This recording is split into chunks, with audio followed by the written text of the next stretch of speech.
kembali hadir bersama saya Said Hasan di podcast itu Sahabat Zakat, di mana merupakan ruang berbagi inspirasi, pengalaman dan wawasan. Hari ini telah hadir bersama kita sosok yang tentunya tidak asing lagi di Kabupaten Aceh Selatan.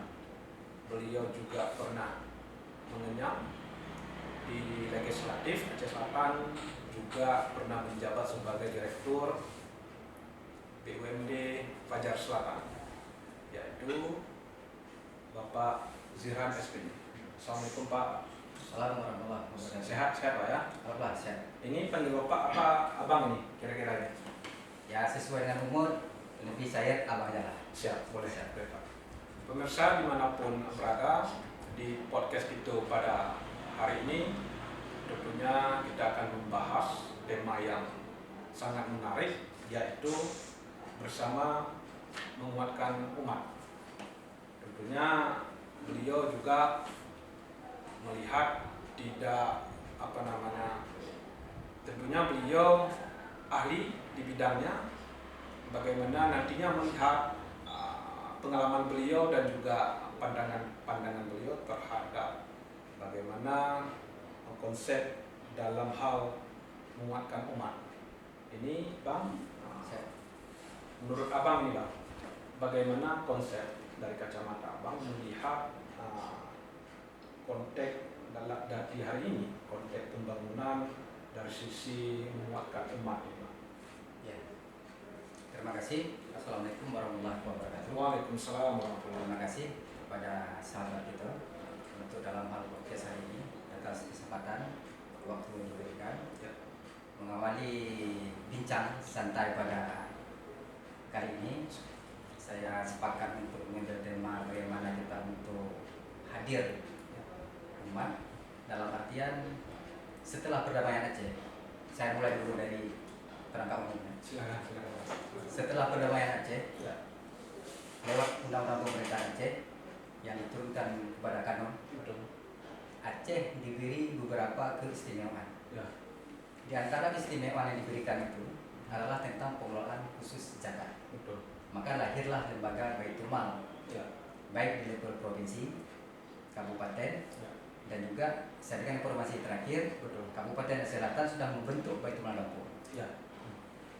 Dalam legalitas, walaupun masih ada sedikit perdebatan terhadap status pengelolaan, tapi kita berharap ini bukan menjadi suatu hal yang hambatan, tapi menjadi hal sebuah tantangan pembuktian bahwasan dengan hadirnya Baitul Mal itu bisa terhimpun dalam sektor zakat, jis, sedekah ataupun yang sifatnya hibah dan lain-lainnya.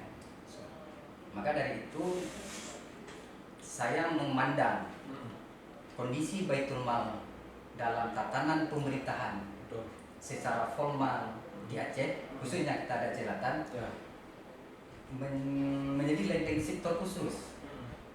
Bagaimana posisi pemberdayaan kesenjangan kehidupan umat ini bisa kita kurangi, pada posisi akhirnya bisa kita hilangkan. Mungkin itu.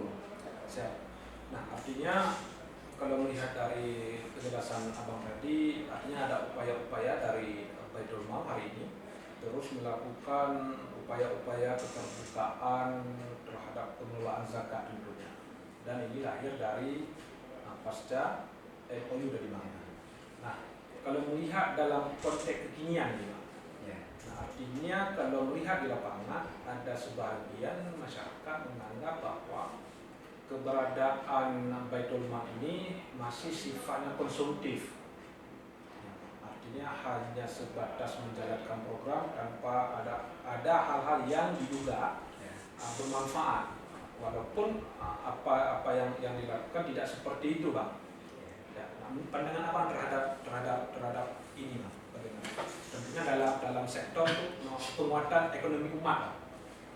Kita bisa memahami setelah Aceh pasca konflik menuju perdamaian, dengan semangat perjuangan Aceh dulu, nilai kepercayaan kepada pemerintah dalam tanda kutip ini menjadi tanda tanya di kalangan masyarakat secara umum.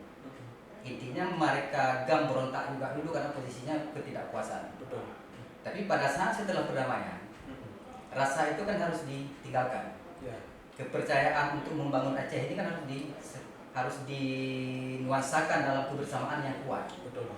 Maka dari kondisi itu saya melihat dengan posisi pelaksanaan pemerintahan hari ini, seperti yang saya sampaikan awal tadi, peluang ini sudah diberikan.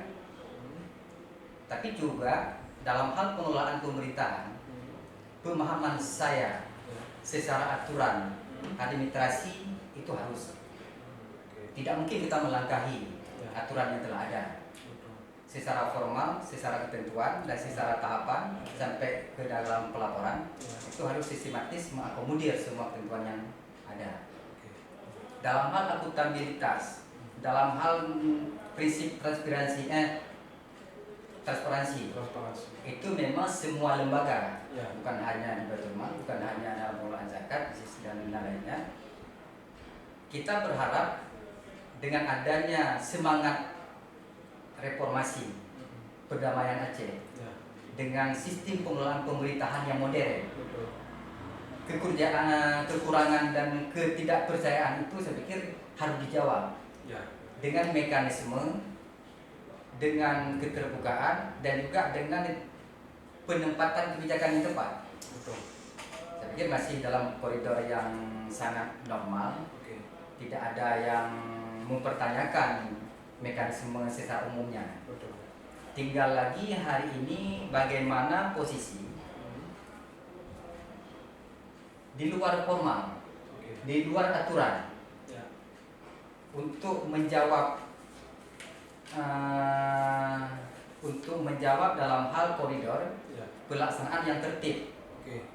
Ini harus dilakukan sebuah terobosan-terobosan baru yang di luar kebiasaan. Ini yang perlu didiskusikan sebenarnya. Terkait dengan terobosan baru misalnya apa saja ini, Pak?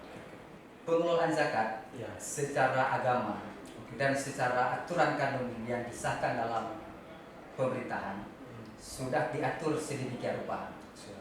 Baik JIS dari mulai pengumutannya, pengelolaannya, objek yang akan menerima, sampai dengan mekanisme pelaporannya itu sudah diatur sedemikian rupa, ya kan? Cuma pada posisi yang kita harapkan, bagaimana kita melakukan formulasi gaya-gaya baru yang tidak mengabaikan dari aturan-aturan dan langkah-langkah yang sudah ada. Hari ini kita sudah mengakui ada nilai positif dengan hadirnya Baitul Mal untuk mengelola zakat, ISIS, dan sedekah. Tapi kita juga ingin mendorong ada sebuah inovasi baru. Yang pertama yang ingin kita tawarkan adalah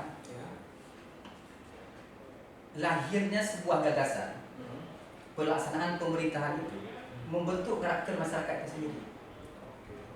Bukan hanya sebatas objek konsumtif memberi bantuan. Itu positif, baik, tetap ada asas manfaatnya.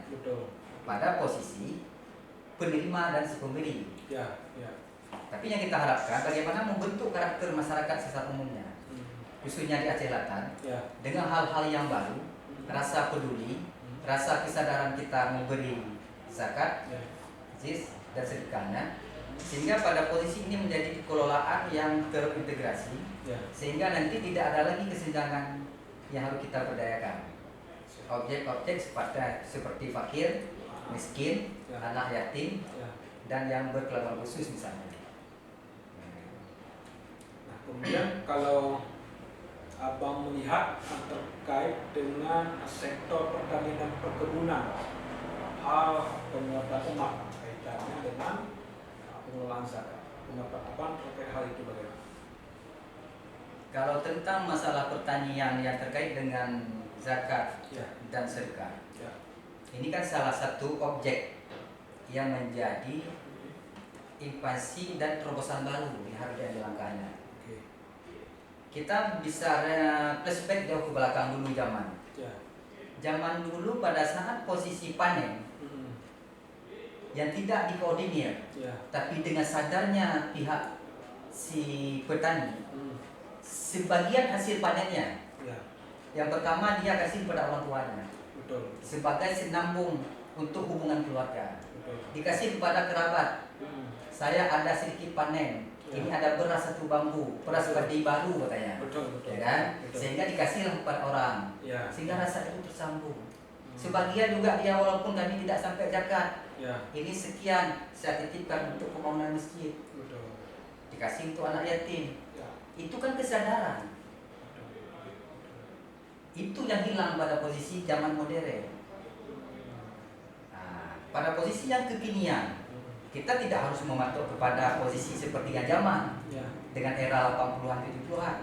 Tapi dengan posisi kekinian sekarang, ini bisa dikampanyekan. Ini saya pikir terobosan langkah-langkah yang akan menjadi hal baru. Betul. Sebenarnya bukan hal yang baru, yang diperbaharui. Ya. Setiap orang yang panen sadar akan posisi hak orang lain.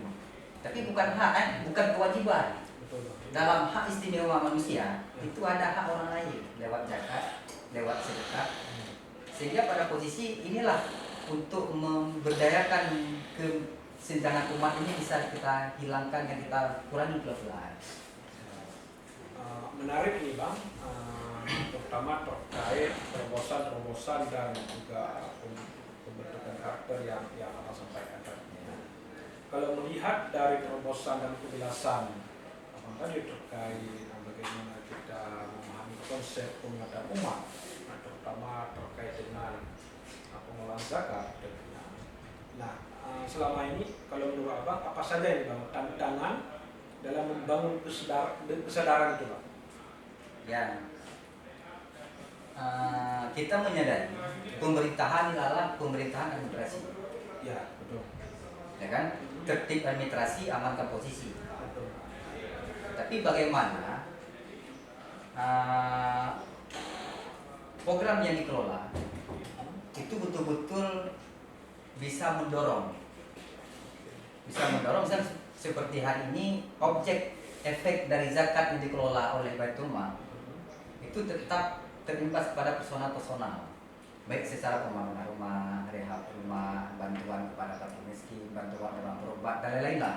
Artinya program yang sudah dilakukan oleh Baitul Mal sampai hari ini sudah menyentuh daripada daripada penguatan keumatan itulah Pak kira-kira. Secara spesifik sudah, secara khusus secara pribadi dan kelompok tertentu sudah. Tapi yang ingin kita harapkan kesadaran secara general. Oke. Pemahaman akan kesadaran. Ya. Bukan diikat dengan sistem. Betul. Pada posisi hari ini pendapatan Baitul Mal itu masih diikat sistem oleh aturan pemerintah. Oke. Ya kan? Dari zakat, ZIS yang dipotong misalnya. Betul. Tapi bagaimana sebenarnya ada hal yang paling besar yang harus dikampanyekan. Ya. Khususnya bidang zakat, sedekah. Ya. Yang hari ini tidak diatur oleh pemerintah. Kesadaran bersedekah. Kesadaran bersedekah. Oke. Yang paling lebar, yang paling objek besarnya sebenarnya adalah posisi sedekah. Ya. Katakanlah gini, saya secara pribadi meniatkan kesadaran. Ya. Bagaimana saya bisa per satu Jumat itu bisa memberdayakan 1, 2, 3 anak yatim dalam skala yang nominal berapa bisa saya kasih. Ya, betul. Atau yang fakir. Seandainya ini bisa kita lakukan bersama keseluruhannya, Ya. ini kan sebuah hal yang memang jumlahnya bukan sedikit. Betul. Nanti barulah sistem pengelolaannya. Ya. Ya, sistem pengelolaan misalnya, katakanlah hari ini sudah di level Baitul Mal Kampung sudah didorong untuk pembentukannya. Betul. Malah yang sudah aktif sebagian. Ya. Ya. Katakanlah pada Baitul Mal Kampung membuat sebuah konsep. Ya. Kesadaran bersedekah Oke. di umur usia senja. Ya. Umur usia senja maksudnya yang sudah tidak produktif lagi, yang orang tua umurnya sudah 60 ke atas. Ya. Walaupun ini tidak terlampau rame, tapi seandainya yang dia beli rokok, yang dia kasih jajan cucu, Betul. dia beli ikan di rumah atau yang lain, Betul. kenapa enggak per sekali momentum Jumat katakanlah? Ya kan? Ya. Dia sadar investasi yang sebenarnya yang harus digali, yang harus dia capai dan akan ditinggalkan sebelum dia meninggal. Ya. Ini kan pemahaman yang masih sangat-sangat belum menyatu di kalangan kita.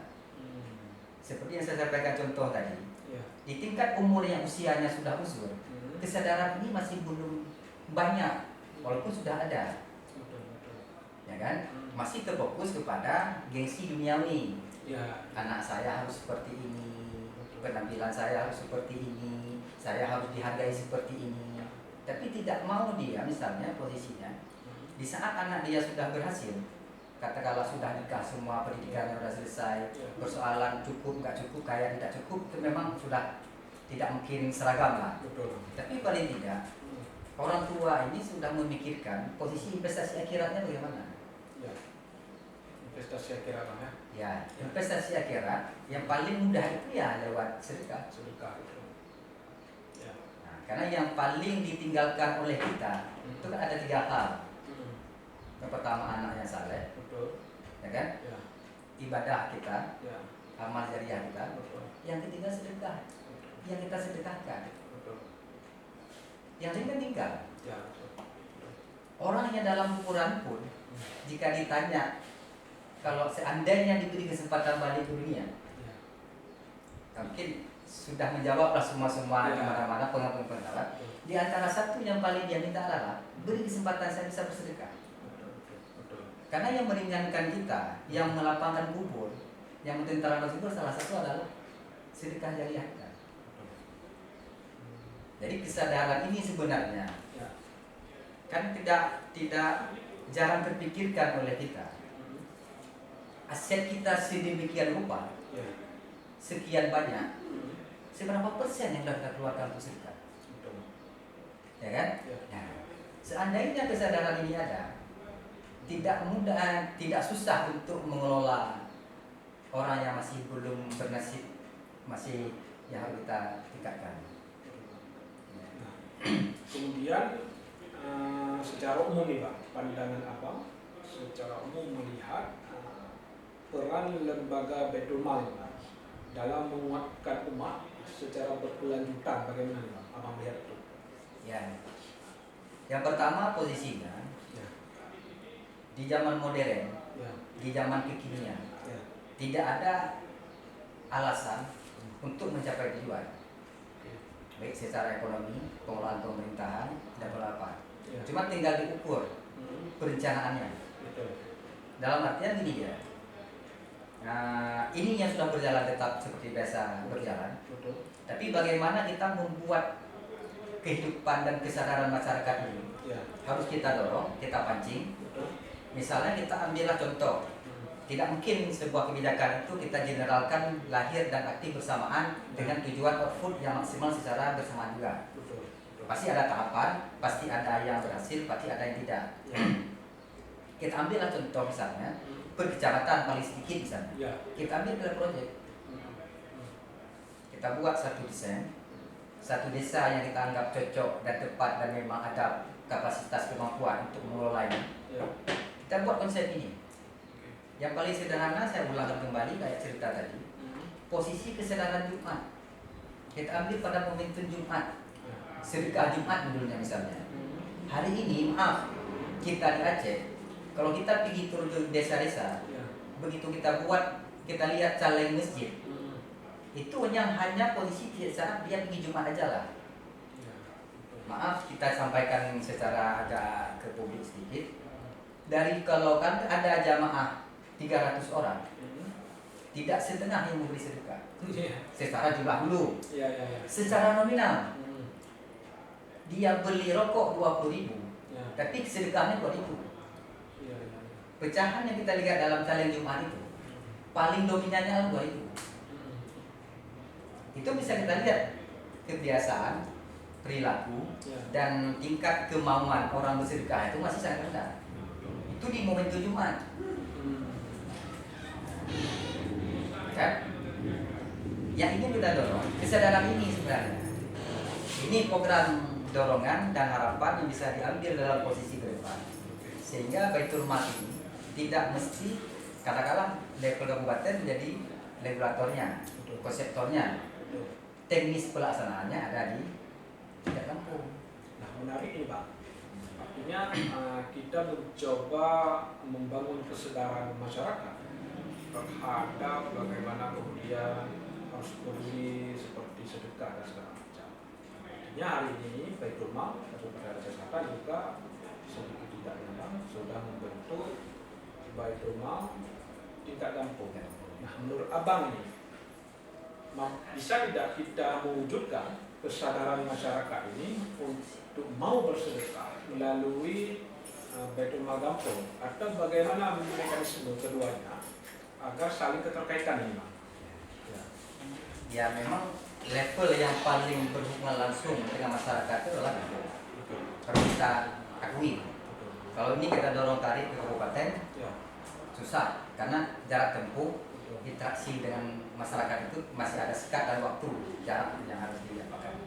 Tapi dengan posisi di level kampung, ya kan, ini sangat memungkinkan kesadaran-kesadaran itu.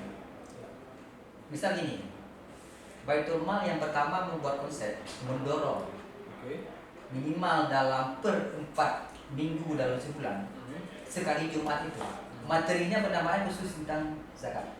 Khutbah Jumatnya itu salah satu. Menarik, ya. Salah satu yang akan diambil peran. Ya. Cara mengkampanyekan, media dan wadah tempat mengkampanyekan. Betul, saya sepakat. Ya kan? Ya. Untuk merasionalkan kepada masyarakat secara umum. Ya. Diambil pada momentum dalam sebulan 4 kali Jumat. Ada 1 kali Jumat. Oke. Diambil di mimbar khutbah. Ya. Itu penyampaiannya khusus tentang zakat. Diulang terus tiap bulan. Dan itu terjadi seluruh kampung. Baru nanti posisinya dibuat konsep Baitul Mal ini. Kalau katakanlah dia mengambil zakat, akan jumlah yang terbatas. Ya. Dan dengan waktu yang tidak rutinitas. Betul. Ya kan? Jumlah objek yang wajib zakat dan yang kesadaran zakat di level kampung itu kan masih terbatas. Betul. Dengan kasta, dengan kapasitas ekonomi masyarakat kita. Betul. JIS juga sama. Ya. Yang paling memungkinkan kita lakukan adalah kesadaran bersedekah. Kesadaran bersedekah ini yang perlu kita buat konsep detail. Baitul Mal itu merancang, merumuskan sehingga kepercayaan Baitul Mal kampung itu betul-betul didapatkan oleh masyarakat dalam hal menitipkan sedekah dia. Mungkin kalau secara pribadi masyarakat sebagian, tapi saya lihat masih dalam kapasitas persentase yang kecil. Sudah melakukan personalnya, ya kan? Itu belum lagi nanti pada posisi ada hal misalnya kita kampanyekan sampai kesadaran. Kayak cerita awal saya tadi, orang yang sudah berumur, yang tabungannya sudah ada, yang tidak ada lagi, ya kan? Kenapa enggak? Kalaupun enggak semua harta dia sebelum dia meninggal, urusan anak pasti akan ada jaminan hidup. Allah Ta'ala sudah menjanjikan itu. Betul. Ya kan? Tinggal orang tua menyadari sebelum saya meninggal, minimal 1/4 harta saya akan saya sedekahkan. Kalau memang Baitul Mal kampung sudah aktif, ini menjadi wadah tempat yang paling strategis. Betul. Kalau hari ini mungkin sebagian manusia pribadi sudah melakukan. Saya misalnya, orang tua saya dorong orang tua. Betul. Daripada posisi bagi untuk anak yang ada ribut-ribut, Betul. kepuasan juga tidak, Betul. menjawab kaya juga tidak. Bagus harta itu ayah jual aja misalnya. Betul. Jual aja sebagian, ayah manfaatkan, yang sebagian titipkan kepada misalnya pesantren. Ya. Intinya investasi dan sedekah dia ini akan mengalir terus untuk menutupi ilmu agama kita yang masih kurang, ibadah kita yang belum sempurna, dosa kita yang kita lakukan di luar kegiatan rutinitas ibadah kita. Betul. Ini masih banyak lagi. Ya. Belum lagi kita kaji di umur 60-an, berapa persen penduduk kita yang sudah memahami sebenarnya secara ilmu dia beribadah. Betul.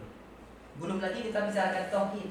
Ya. Berapa persen pribadi manusia di Aceh Selatan ini yang bisa memahami siapa Allah sebenarnya. Belum lagi kita beri kesempatan dia betul-betul sah syarat imam. Ya. Belum lagi kita lihat berapa persen yang syarat sah dia salat. Ya. Coba kita survei ini sebenarnya. Jadi dari beberapa persentase yang masih minim ini yang coba kita dorong naik sebenarnya. Salah satu untuk menutupi tauhid kita, menutupi syariat kita yang memang masih belum baik, masih kurang.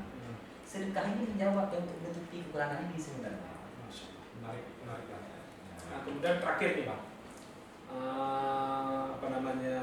pesan Abang nih kepada para sahabat zakat di rumah dimanapun mungkin kepada mereka, pesan Abang bagaimana terkait zakat ini? Pesan saya secara pribadi, kesadaran yang sudah ada hari ini, khususnya kepada pengelola dulu di Baitul Mal, walaupun ada gangguan, jangan gangguannya yang dipikirkan. Dari mulai komisioner Baitul Mal, sekretariat Baitul Mal, fokus pada tujuannya, fokus pada amanahnya. Masalah gangguan, dinamika, di zaman Nabi aja sudah ada yang ganggu. Jangan lalai kita pada posisi yang sifatnya ada gangguan. Pada posisi pelaksanaan, betul-betul supaya nilai kepercayaan badan pengelolaan zakat, zis dan sedekah ini bisa terus konsisten dan punya nilai yang lebih bagus ke depan, maka objek mustahil yang penerima zakat ini betul-betul diidentifikasi dengan tepat. Yang seterusnya mengenai dengan posisi masyarakat secara umum, ini yang perlu kita duduk. Dan semangat saya hadir pada hari ini sebenarnya ini, bagaimana kita mengkampanyekan Baitul Mal, membuat konsep, merumuskan. Saya pikir pembinaan daerah dengan pemerintahan bupati hari ini tidak mungkin tidak mengasisikan. Kalau memang konsep ini sudah dirumuskan, kesadaran objek yang paling besar ini tadi, zakat sudah ada dengan formulasi dan aturannya sendiri, zis juga dengan aturan dan formulasinya sendiri. Tinggal sisi sedekah ini yang belum kita gali dan kita berdayakan dengan maksimal. Padahal ini lebih besar, ya kan? Ada penduduk Aceh Selatan sesuai dengan katakanlah data kita ambil GPT yang berhak memilih yang sudah dewasa 160.000. 160.000 dibagi 2 ada 80.000. 80.000 jika dikali kesadaran bersedekahnya 5.000 aja per sekali minggu, berapa uang? Ya kan? Melebihi dari zakat, melebihi dari zis. Ini yang perlu kita coba dorong, ada rumusan baru, ya kan?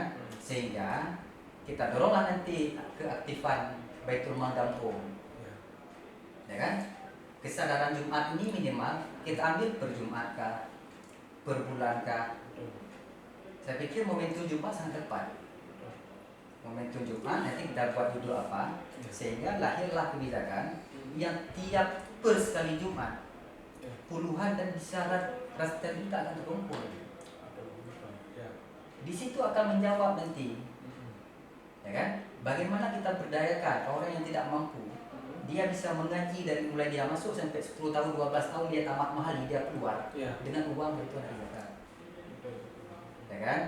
Orang yang memang tidak ada harta, tidak ada usaha di kampung-kampung, bukan hanya isi rumahnya yang kita dorong, tapi kemandirian dia. Bukan hanya sekali kita kasih apa, bukan hanya pada posisi musiman sekali kita kasih apa, tapi kita berdayakan betul-betul. Di saat sumber juga betul sudah kontinu.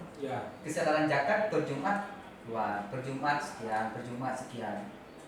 Sehingga kemaslahatan umat, kesenjangan umat ini terus kita kecilkan sampai pada posisi ini tidak ada lagi yang memang posisi masyarakat terbawah. Karena Islam kan membuat kita itu adalah keadilan, kesetaraan, ya kan? Islam itu adalah solusi, bukan membuat kita terus tidak ada solusi. Solusi inilah bagaimana kita merumuskan sehingga solusi ini betul-betul dirasakan. Jadi kalau bahasa terakhir saya, kita menyadari pemerintahan ini adalah administrasi. Tetapi pemerintahan ini bukan melakukan rutinitas sesuai dengan aturan yang ada. Yang perlu dijawab adalah Nabi itu selaku kepala pemerintahan pada saat itu, khalifah beliau, tapi juga sebagai membentuk karakter umat. Bagaimana dia merubah umatnya? Rasa kesadaran. Ini kan kita sudah bergeser, ya kan? Umat Islam ini sudah bergeser dari posisi titah yang sebenarnya. Di mana budaya malu kita hari ini? Di mana budaya sopan kita hari ini? Di mana budaya antri kita? Di mana budaya ikhlas kita? Ini yang perlu dipupuk dengan kesadaran-kesadaran. Apalagi ini perangkatnya sudah sampai ke tahap desa. Intinya Bang, terkait dengan penguatan umat ini antara pemerintah dan stakeholder lainnya harus saling membangun komunikasi Bang, sehingga apa yang dicita-citakan terwujud Bang, terutama dalam hal penguatan umat ini tadi Bang. Kira-kira seperti itu Bang. Mungkin ada pesan lagi Bang? Ya, yang terakhir sebelum kita tutup atas kesempatan yang baik ini, para yang diberi amanah, para yang lagi memegang tanggung jawab, jadikanlah tempat dan kesempatan kita untuk hari ini berbuat kepada yang lebih besar. Amanah yang diberikan bukan hanya menertibkan yang sudah ada, bagaimana menggali jalan keluar baru. Baitul Mal salah satu jawabannya, ya kan? Di bidang zakat JIS sudah terkelola dengan baik hari ini, walaupun belum maksimal dan belum sempurna kita akui lah. Tapi di sektor sedekah ini juga kita dorong lagi, yang seperti saya sampaikan tadi, sehingga posisinya ini lebih besar sebenarnya. Mudah-mudahan dengan nilai komposisi sedekah betul-betul lebih dirasakan lagi dari yang sudah ada. Saya punya keyakinan dengan komposisi sedekah, katakanlah momentum Jumat, ya kan? Orang tua nanti bersedekah, anak-anak yang pergi Jumat bersedekah, ya kan? Para ibu-ibu kesadarannya bersedekah. Dengan juga apa? Kesadaran dia yang pertama hablum minan nas yang saling membantu. Hablum minallah ini adalah sebuah ibadah yang memang nilainya tidak ada perdebatan lagi. Kewajiban umat banget. Kewajiban. Kalau salah kita rutinitas ibadah lain itu masih iya dan tidak, benar dan tidak, sah dan tidak sah. Tapi kalau sedekah, ini tidak ada lagi pertanyaan. Baik secara yang kita beri langsung, nikmat yang didapatkan langsung oleh sesama manusia, dan juga dengan Allah Ta'ala. Saya pikir di tanda kuncinya adalah ini harus dirancang untuk langkah-langkah baru, keluar dari kebiasaan-kebiasaan yang sifatnya sudah baik, tapi bisa ada yang lebih baik ke depan. Terima kasih Bang Zirhan atas waktunya. Sahabat zakat dimanapun berada, diskusi hari ini sangat menarik. Bagaimana sosok beliau yang telah menjelaskan berbagai hal terkait penguatan umat tentunya.